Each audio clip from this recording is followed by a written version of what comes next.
Hey guys, मैं उदय और आज हम बात करने वाले हैं पेरियोडिक टेबल के एक ऐसे एलिमेंट के बारे में जो कि सबसे ज्यादा कंपाउंड्स का फॉर्मेशन करता है, सबसे ज्यादा कंपाउंड्स बनाता है। उसका नाम है कार्बन। हाँ, कार्बन ही एक ऐसा तत्व है जो कि सबसे ज्यादा कंपाउंड्स बनाता है, यौगिक बनाता है।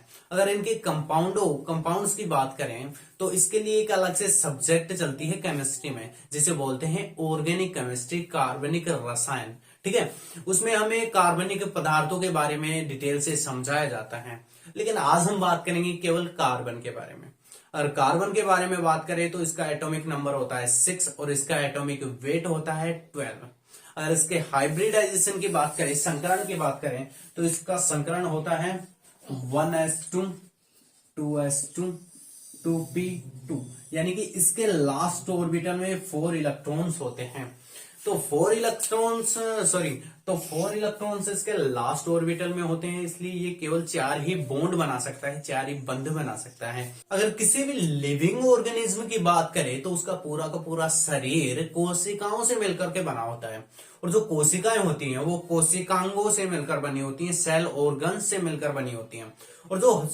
और जो सेल ऑर्गन्स होते हैं वो सेल ऑर्गन सारे के सारे केमिकल कंपाउंड्स होते हैं, कार्बनिक पदार्थ होते हैं, कार्बनिक यौगिक होते हैं, सारे के सारे जितने भी होते हैं। हाँ, कुछ मात्रा में उसमें अकार्बनिक पदार्थ भी पाए जाते हैं। अगर हम वाटर को छोड़ दें, क्योंकि वाटर हमारी बॉडी में 75% पाया जाता है, अगर वाटर को छोड़ दे तो हमारा पूरा पूरा शरीर लगभग कार्बनिक पदार्थों से मिलकर बना होता है। लगभग 90% कार्बनिक पदार्थों से मिलकर बना होता है।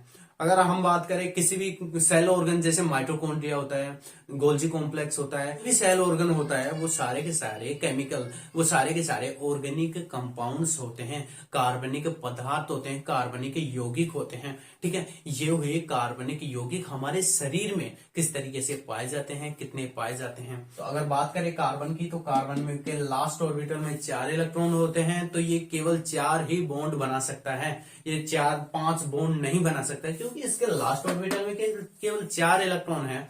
ये 4 इलेक्ट्रॉन साझा भी कर सकता है या 4 इलेक्ट्रॉन दे भी सकता है। वो डिपेंड करता है इसकी बॉन्डिंग पर कि इसकी बॉन्डिंग किस तरीके की है, कोऑर्डिनेट बॉन्डिंग है या फिर कोवेलेंट बॉन्डिंग है, किस तरीके की बॉन्डिंग है। ठीक है, बात करते हैं कि इसके जो अपर रूप होते हैं, कि कौन कौन से कार्बन के अपर रूप पाए जाते हैं। हमारी जो नेचर है, हमारी प्रकृति में कार्बन के केवल 3 ही अपर रूप पाए जाते हैं, डायमंड, ग्रेफाइट और फुलरेन। तो पहले हम बात कर लेते हैं डायमंड की। पहले हम बात करते हैं अपर रूप क्या होते हैं। हम अपर रूप उन पदार्थों को कहते हैं जिनकी फिजिकल प्रॉपर्टीज तो अलग अलग हो, डिफरेंट हो, लेकिन केमिकल प्रॉपर्टीज सेम हो। जैसे कि कार्बन की अगर बात करें, हीरा, ग्रेफाइट और फुलरीन की अगर हम बात करें, तो उनकी केमिकल प्रॉपर्टीज, जो कि इनका केमिकल कंपोजिशन है, वो तो सेम है, लेकिन इनकी फिजिकल प्रॉपर्टीज अलग अलग है। फिजिकल प्रॉपर्टीज बॉन्डिंग पर डिपेंड करती है और केमिकल प्रॉपर्टीज डिपेंड करती है उनके केमिकल कंपोजिशन पर। केमिकल कंपोजिशन किस तरीके का है। अगर कार्बन के अपर रूपों की बात करें तो उनके केमिकल कंपोजिशन में केवल कार्बन ही पाए जाते हैं, यानी कि उनके अपर रूप केवल कार्बन से मिलकर बने होते हैं। तो इनकी केमिकल प्रॉपर्टीज तो सेम होंगी, लेकिन इनकी फिजिकल प्रॉपर्टीज डिपेंड करती है इनकी बॉन्डिंग पर। ठीक है, तो इनकी बॉन्डिंग पर डिपेंड करती है, तो इनकी बॉन्डिंग अलग अलग तरीके की पाई जाती है हर एक अपर रूप में, इसलिए इनकी फिजिकल प्रॉपर्टीज अलग अलग होती हैं। तो उन पदार्थों को हम कहते हैं अपर रूप। ठीक है, पहले हम बात करते हैं डायमंड, हीरे की। तो हीरे में जो बॉन्डिंग पाई जाती है वो काफी ज्यादा स्ट्रॉन्ग बॉन्डिंग होती है, कार्बन टू कार्बन, यानी कि इसमें जो कार्बन होता है वो एक कार्बन 4 कार्बन से जुड़ा होता है, प्रत्येक कार्बन 4 कार्बन से जुड़ा होता है। अगर ये कार्बन की बात करें तो ये भी 4 कार्बन से जुड़ा हुआ होगा, 1 2 3 4। ठीक है, इस तरीके से इनमें बॉन्डिंग पाई जाती है, इसे बोलते हैं कोवेलेंट बॉन्डिंग। इनमें जो बॉन्डिंग होती है वो कोवेलेंट बॉन्डिंग होती है और ये काफी स्ट्रॉन्ग बॉन्डिंग होती है। इसलिए जो हीरा होता है वो नेचुरल तरीके से पाए जाने वाला सबसे कठोर पदार्थ होता है। अगर इसके हाइब्रिडाइजेशन की बात करें, कोई से भी कार्बन के हाइब्रिडाइजेशन की बात करें, तो इसका हाइब्रिडाइजेशन sp3 होता है। 1 2 3 4 4 सिंगल बॉन्ड है, इसलिए sp3 होगा। ठीक है, ये वो इसका हाइब्रिडाइजेशन है। प्राकृतिक रूप को छोड़ करके वैसे बात की जाए तो ये सबसे कठोर पदार्थ नहीं है, लेबोरेटरी में इससे भी कठोर पदार्थ बनाए जा चुके हैं। अगर हम डायमंड को गर्म करते हैं हाई टेम्परेचर पर, तो ये ऑक्सीजन के साथ रिएक्ट करके CO2 में बदल जाता है। यानी कि जितना भी जो हीरा होगा वो सारा का सारा ऑक्सीजन के साथ रिएक्ट करके हाई टेम्परेचर पर क्रिया करके ऑक्सीजन के साथ CO2 में बदल जाएगा। राख नहीं बचती है इसमें। राख क्यों नहीं बचती है? क्योंकि इसमें केवल कार्बन पाए जाते हैं जो कि ऑक्सीजन के साथ रिएक्ट करके CO2 में बदल जाते हैं हाई टेम्परेचर पर। ठीक है, अगर इसमें कार्बन के अलावा और भी पदार्थ होते तो शायद राख बनती। अगर डायमंड की रिएक्टिविटी, क्रियाशीलता की बात की जाए तो ये एक अक्रिय यानी कि नॉन रिएक्टिव मटेरियल होता है। नॉन रिएक्टिव क्यों होता है? क्योंकि इसमें जो बॉन्डिंग होती है वो काफी स्ट्रॉन्ग बॉन्डिंग होती है, इसलिए ये किसी के साथ रिएक्ट नहीं करता है। रिएक्शन कब होती है? रिएक्शन तब होती है जब एक स्थायी कंपाउंड बने, स्टेबल कंपाउंड बने। ये पहले से ही इतना स्टेबल है तो इससे ज्यादा स्टेबल कंपाउंड नहीं बना सकता है ये कार्बन, इसलिए ये किसी के साथ भी रिएक्शन नहीं करता है। ये किसी में भी विलयशील नहीं होता है, किसी में भी घुलता नहीं, सोल्यूबल नहीं है ये किसी भी पदार्थ में। ठीक है, इसीलिए ये किसी के साथ भी रिएक्शन नहीं करता है, क्योंकि इसमें जो बॉन्डिंग पाई जाती है वो काफी स्ट्रॉन्ग बॉन्डिंग होता है और ये काफी स्टेबल कंपाउंड होता है कार्बन का, इसलिए ये किसी के साथ भी रिएक्ट नहीं करता है। ठीक है, ये तो थी डायमंड के बारे में। अब हम बात करते हैं ग्रेफाइट के बारे में। अगर ग्रेफाइट के बारे में बात की जाए तो जो पेंसिल होती है, पेंसिल या फिर जो सेल होते हैं, उन सेल और पेंसिल के बीच में जो रोड पाई जाती है वो रोड होती है ग्रेफाइट की। ठीक है, ग्रेफाइट एक मिटिया कलर का या फिर काले कलर का चमकीला पदार्थ होता है जो कि कार्बन का एक अपर रूप होता है। ठीक है, अगर इसकी स्ट्रक्चर की बात की जाए, अगर हीरे की बात करें तो हीरा जो होता है विद्युत का कुचालक होता है। क्यों होता है? क्योंकि उसमें जो कार्बन होते हैं उन कार्बन के पास फ्री इलेक्ट्रॉन्स नहीं होते हैं। जिस स्पीसीज के पास फ्री इलेक्ट्रॉन्स होते हैं वो विद्युत के सुचालक होते हैं।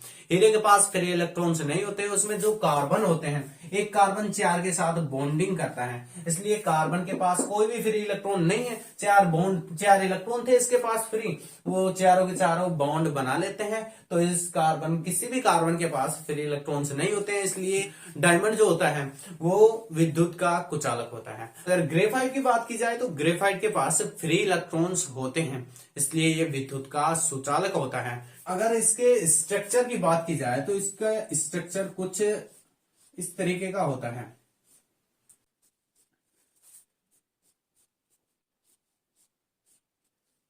तो देखिए कुछ इस तरीके की स्ट्रक्चर होती है ग्रेफाइट की। ग्रेफाइट की स्ट्रक्चर में फ्री इलेक्ट्रॉन्स पाए जाते हैं, इसलिए ग्रेफाइट विद्युत का सुचालक होता है। ठीक है, अगर इसके हर एक कार्बन की बात की जाए तो इसका हर एक कार्बन sp2 संकरित होता है। ठीक है, क्यों होता है? क्योंकि इसमें डबल बॉन्ड पाए जाते हैं, इसलिए हर एक कार्बन sp2 संकरित होता है और इसमें फ्री इलेक्ट्रॉन्स पाए जाते हैं, इसलिए ये विद्युत का सुचालक होता है। ठीक है, ग्रेफाइट में क्या होता है? ग्रेफाइट में कुछ इस तरीके की परतें पाई जाती हैं एक के ऊपर एक, जिससे बनती है ग्रेफाइट। तो ग्रेफाइट क्या होते हैं? ग्रेफाइट एक परतनुमा संरचना होती है, यानी कि परत के ऊपर परत चढ़ी होती है तब बनती है ग्रेफाइट। ठीक है, तो ग्रेफाइट में क्या होता है? कार्बन्स होते हैं, ये कार्बन्स रिंग के रूप में होते हैं। अगर फुल रिंग की बात की जाए तो फुल रिंग में जो कार्बन होते हैं ये कार्बन रिंग के रूप में तो पाए जाते हैं, लेकिन इसमें कार्बन की संख्या 20 से ज्यादा होती है, तब बनते हैं फुल रिंग। तो ये हुआ डायमंड, ग्रेफाइट और फुल रिंग जो कि है कार्बन के अपर रूप। अब हम बात करते हैं कार्बन के कंपाउंड्स की। तो कार्बन के कंपाउंड्स को हम ऑर्गेनिक केमिस्ट्री में पढ़ते हैं डिटेल से। ठीक है, देखो कार्बन मेनली 2 कंपाउंड्स ज्यादातर बनाता है जिन्हें हाइड्रोकार्बन्स और कार्बोहाइड्रेट्स बोलते हैं। ठीक है, अगर कार्बोहाइड्रेट्स और हाइड्रोकार्बन्स की बात करें तो देखो हाइड्रोकार्बन्स उनको कहेंगे जिसमें केवल कार्बन और हाइड्रोजन आते हैं। जिन स्पीसीज में कार्बन और हाइड्रोजन आते हैं हम उन्हें कहते हैं हाइड्रोकार्बन्स।